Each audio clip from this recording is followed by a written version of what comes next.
This is CV 2020-014248, Donald J. Trump for President et al. Versus Katie Hobbs et al. This is the time set for hearing. Appearances for the record, please. Good afternoon, Your Honor. Corey Langhoffer and Thomas Basile for the plaintiffs. Good afternoon. Good afternoon, Your Honor. Rupali Desai and Kristen Yost on behalf of the Secretary of State, Katie Hobbs. Good afternoon. Good afternoon, Your Honor. Thomas Liddy for Alistair Dell, Maricopa County Attorney, on behalf of the Maricopa County defendants.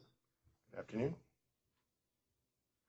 Good afternoon, Your Honor. Sarah Gonski and Daniel Ariano on behalf of the Arizona Democratic Party. Good afternoon. I set this hearing essentially as a status conference after I received your two filings this morning.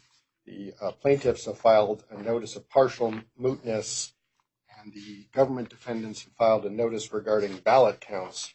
So I'd like to find out, in light of this additional information, what you believe the status of the matter to be. Let's start with you, Mr. Langhoffer, as counsel for the plaintiffs. I was hoping that the county would give us an update on the tabulations there. It's possible the two remaining races have been also mooted since our filings this morning. All right. Mr. Liddy or Ms. Desai, do you have any information about that? This is Mr. Liddy from the county.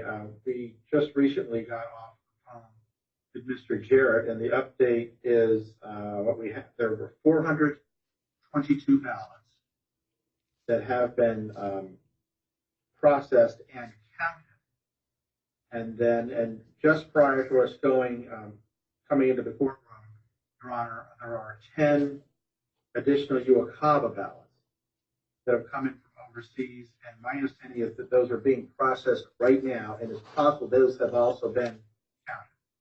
So that's a total of 432 ballots total.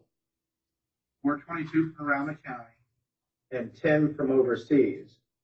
And those are counted and loaded in the system. And the way the system works is it saves the entire file, all 2 million ballots. And that's occurring right now, or will be shortly. And we expect to have final numbers for November 2020 by approximately 4:30. But the total universe of what we don't know is 432 throughout all of the county. Okay, so those are all the remaining ballots. All the others have been counted. That's correct, Your Honor. And those have also been counted. They just haven't been uploaded and recorded. All right, thank you. And Ms. Desai, did you have anything you wanted to add?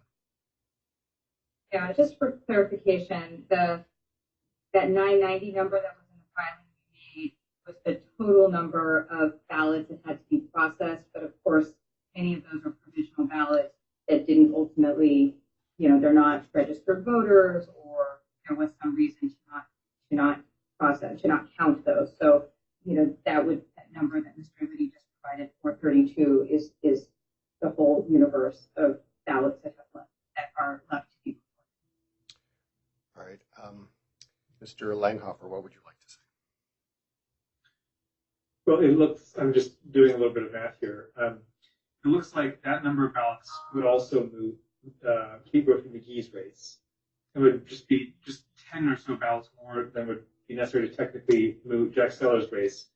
But here's kind of what I'm thinking. If unless we have a real startling finding in those remaining 432 ballots, Jack Seller's race will also it will be unnecessary for a judicial ruling on that one, because we won't have the number of disputed ballots or overvotes that are sort of the subject of the lawsuit won't be greater than the margin of victory or loss unless there's something really startling in those numbers. And so I would think that unless you hear otherwise from us by, say, 5 o'clock, there's no need for a judicial ruling on the issues that were submitted to you yesterday. And that will give us time to sort of get a little bit more information from the county to be sure of that. But I'm trying to save us all week in meeting one more time to get another update. Your Honor, this is Mr. Liddy. Yes, go ahead. I agree with Mr. Langhoffer on the math for Senate District 20, where one of his clients, a registered candidate for the Senate, is behind by 495. So if highly unlikely, statistically, approaching zero probability that all 422 of the ballots from the county are all in District 28. And the 10 from overseas are also all in 28. And they all went for candidate McGee. The delta would be 60. And that is 10 more than the recount that she would be permitted. I mean, if you gave her the 3 outstanding. So I would agree that this is moot for her, for that race. And I would, now Sellers is a little bit different because Sellers is not behind. Sellers is in the lead. And it would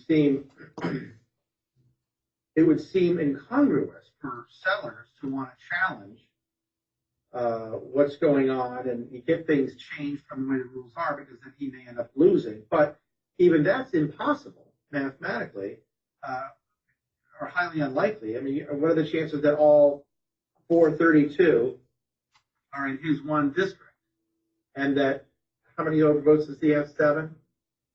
I believe he has 7 overvotes. In theory, if all of those went to his opponent, he could lose. But I don't know if it's in his interest to do that, but I guess that's not my issue. And so I think all of them are moot. He's 9. He has 9 overvotes. All right. And before I go back to Mr. Langhofer, Ms. Gonski, is there anything, or Mr. Ariano, anything you'd like to say about all this? Nothing to add to what the parties have already said, Your Honor. All right. Mr. Langhofer, did you say you agree that it's the issues are moot as they relate to the state Senate race for Legislative District 28?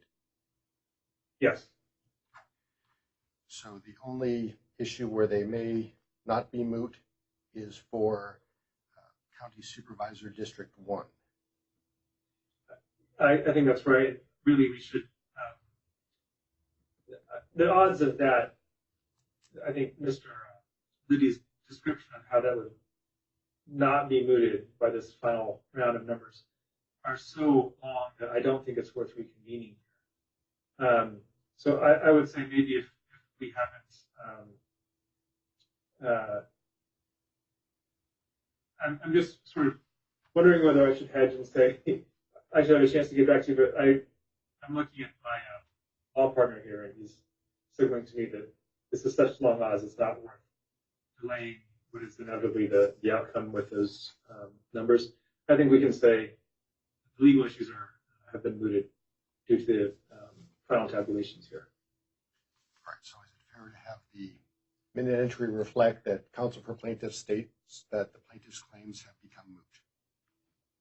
Correct. All right. Would it be, well, is there any objection to me ordering that the plaintiff's claims are dismissed as moot at this time? None from the plaintiffs. None from the secretary. Your Honor, I feel like Monty Hall's not going to let me open door number 3. No, there's no objection, Your Honor. No objection from the interveners, Your Honor. So if the plaintiff's claims are dismissed as moot, therefore dismissed with prejudice, does that resolve this matter, or are there any other issues that are left to be resolved? No further issues from us, Your Honor. We have no further issues, Your Honor. No further issues on behalf of any of the county defendants, Your Honor.